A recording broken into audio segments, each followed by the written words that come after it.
Hello, bridge builders! I'm here with some exciting news. The first volume of interviews is now available on Amazon.com. The link can be found at eatlunchandboardgame.com. I promise that all proceeds from sales of this book will go right back into this podcast and channel.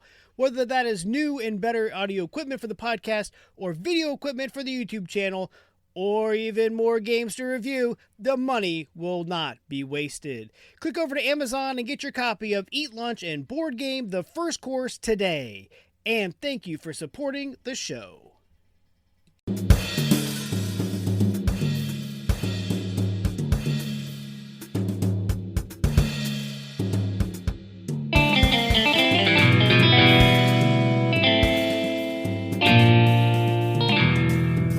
Welcome back to Eat Lunch and Board Game. I'm your host, Adam Collins, and in this episode, I'm going to look at a trilogy of roll and write games that you have to get so that you can quit playing Yahtzee.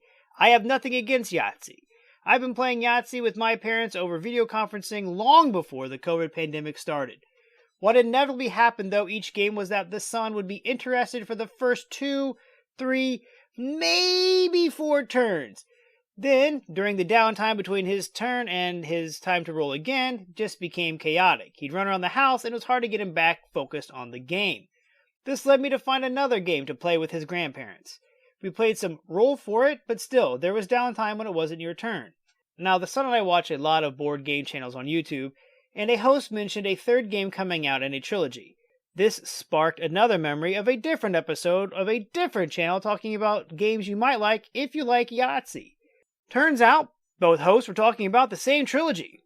A trilogy unofficially called the Clever Trilogy. Designer Wolfgang Warsch was nominated for the Connoisseur Game of the Year for the first game in the trilogy Ganz schön clever, or That's Pretty Clever. He did not win, however. He lost to himself for the Quacks of Quedlinburg. Anyway, I do what I do best, and I went out and bought the game and the second game of the series, Doppelt so clever, or Twice as Clever, immediately. What really intrigued me was the idea that on your turn, you roll and score like Yahtzee, but everyone else is invested in your turn too. You get to score 3 dice, and the 3 that you don't use, your opponents get to choose one to score. This keeps everyone engaged all the time. The third game in the trilogy, Clever Hulk Dry, or Clever Cubed, is not yet available in the United States to buy, but you can buy the app on your smartphone. That's Pretty Clever currently holds a 7.6 rating with 14,000 reviews, and it ranks 16th overall in family games. Twice as Clever has a 7.5 rating and ranks 54th. That is a tight rating system to have a difference of 0.1 and be almost 40 spots apart. All 3 are published by Schmidt Spiel in Europe, and the first 2, and I would assume the third, are published by Stronghold Games here in the United States. Rule clarity. The rule book is a bit misleading. It is 8 pages, but they are small pages and they are full of pictures that help to clarify the rules. Each game takes the idea of rolling and scoring dice in a similar way. Each game has different ways of scoring the dice, and each game has slightly different colors of dice. The rules are very straightforward and clear. You just have to make sure that you read all of them. Once you understand one of the games in the trilogy, the other 2 become easier to decipher. I would recommend watching Meeple University's video on That's Pretty Clever. They do a very good job of explaining the rules of the game. Time to explain to newcomers. This is where this short game trips up a little bit. Each color die scores a different way in every version of the game. So, my advice here is work your way around the score sheet, saving blue for the last colored die. Why? Because it seems to be a sticking point that in all 3 games it scores with the white die added to it no matter where either dice lies. This seems to be a hard concept as well because the white die is wild and it can be played as any color, even one you already scored. The other dice seem to be pretty clear, and that's pretty clever. Twice as clever, well, the gray die is a little bit harder to explain. Once I get around to teaching Clever Cubed, the teal die will be even harder. Gameplay. So where's the strategy here? I roll the dice, choose one to score, roll again and again. Well, not exactly. First, make sure everyone has a score sheet. I know you're going to get sick of hearing me say this, but just laminate a set. Now that everyone has a score sheet, the first round can begin. Everyone gets a free re-roll at the start of round 1. To illustrate this, mark off the circular symbol under the 1 at the top of the page and circle the first ring to the right of the matching symbol. The first player will roll all 6 dice, and here's where the strategy begins. The first player is the active player, and decides which die to score, and places that die in the top left square and marks off the associated space on their sheet. But any dice of lower value are lost to the silver platter, which is cleverly printed as part of the box insert. The active player repeats this process up to 2 more times, playing a total of at most 3 dice. It is possible to only score 2 or even 1 die if you need to score that die so badly you're willing to lose all the rest of your dice. The remaining 3 or more dice are now available to the passive players, and the passive players are everyone else.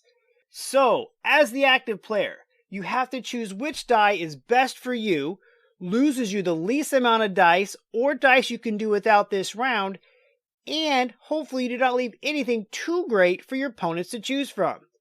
As the passive player, you get to select any of the dice from the silver platter and score it as if you rolled it. It is not first come first serve, so every passive player can choose to score the same dice. If you cannot use any of the dice from the silver platter, and this does happen, Brad, you can then select from any dice on the active player's card. Once everyone has done this, check for anyone to use a +1 that has one and they want to use it. This is a bonus that can be unlocked or achieved during gameplay. This allows the owner of the +1 to cross it off their track at the top and then use any of the 6 dice they want to as if they rolled it. This can even be done by the active player. A player can use multiple +1s on a single turn as long as the one rule is not violated, which states you cannot use a +1 on the same die twice.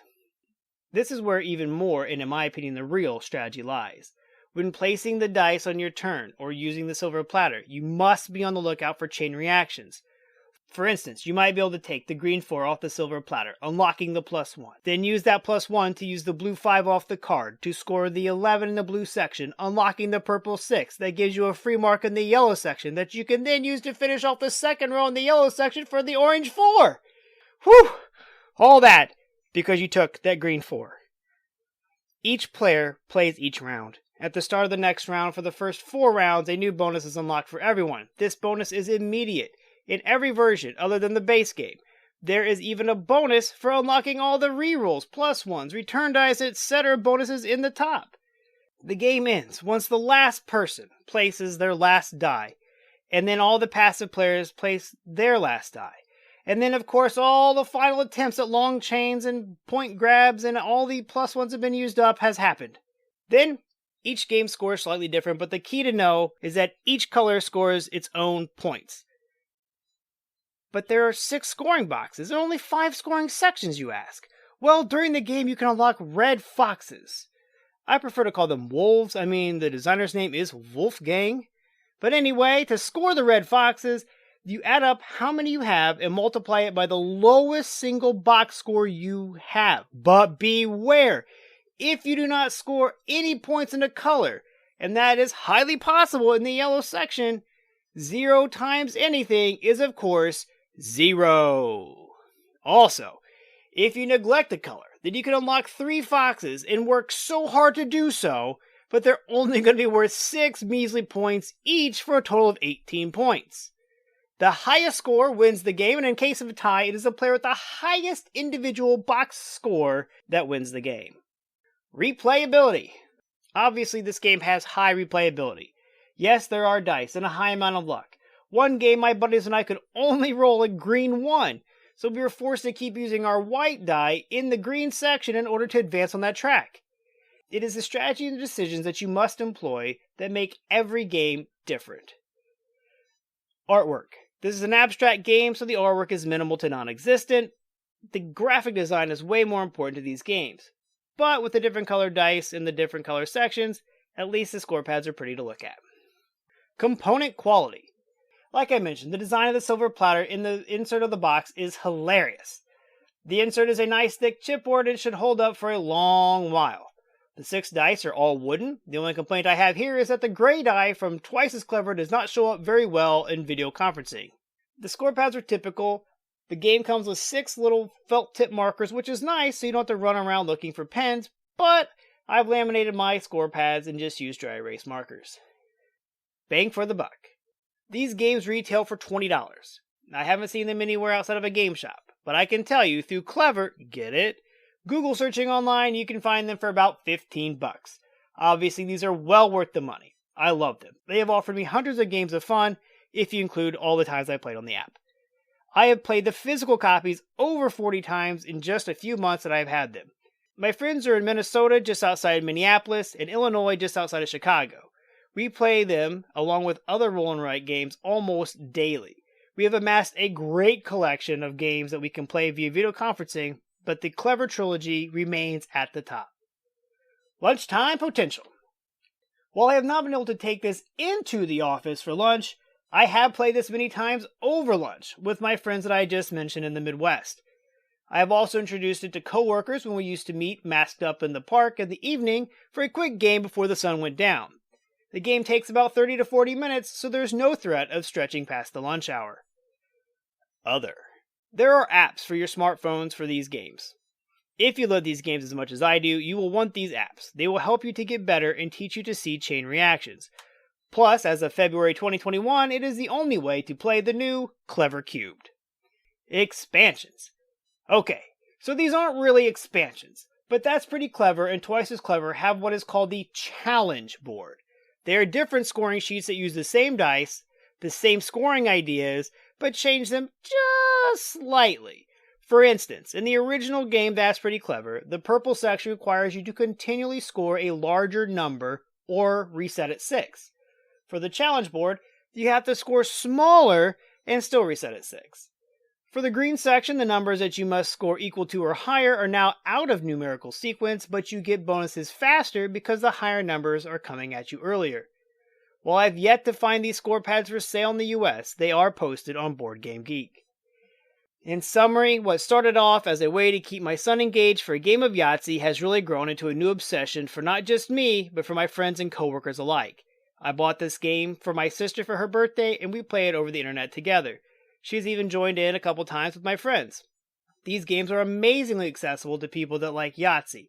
Like I said, I got my parents to play the game. My coworker bought a bunch of sets to give out at Christmas. She gave one to her niece so they can play together over the internet. For the times we are currently in, Wolfgang Warsch has given us a way to still play games together, and one that does not require a lot of computer savvy. At the end of each game, if you didn't win, you just want to erase your board and try again.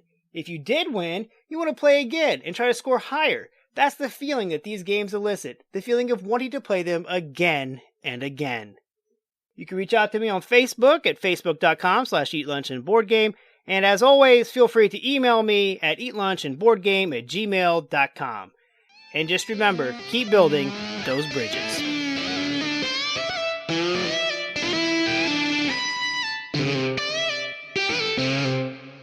Stay in tune with all things sports around Indiana and the nation with the Crash Course Podcast.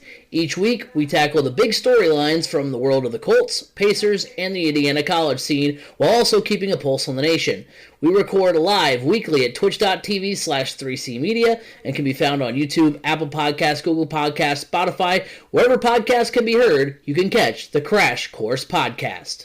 Average Joe's Gaming is a weekly podcast brought to you by us. I'm Joe. I'm Tom. We talk about all things game-related. In this hour-long podcast, you'll discover what has arrived in the game room, which Funko Pop Tom just could not resist, and maybe, if you're lucky, we might get around to talking about games. Might. Tune in weekly. You can find us on all of your favorite podcast formats. When you're gaming, why not be comfy? Go over to supportplayer.org. Click on the cards, pieces, and dice to get some merch. These t-shirts are some of the most comfortable I have ever worn. That's supportplayer.org, and there's a link on eatlunchandboardgame.com.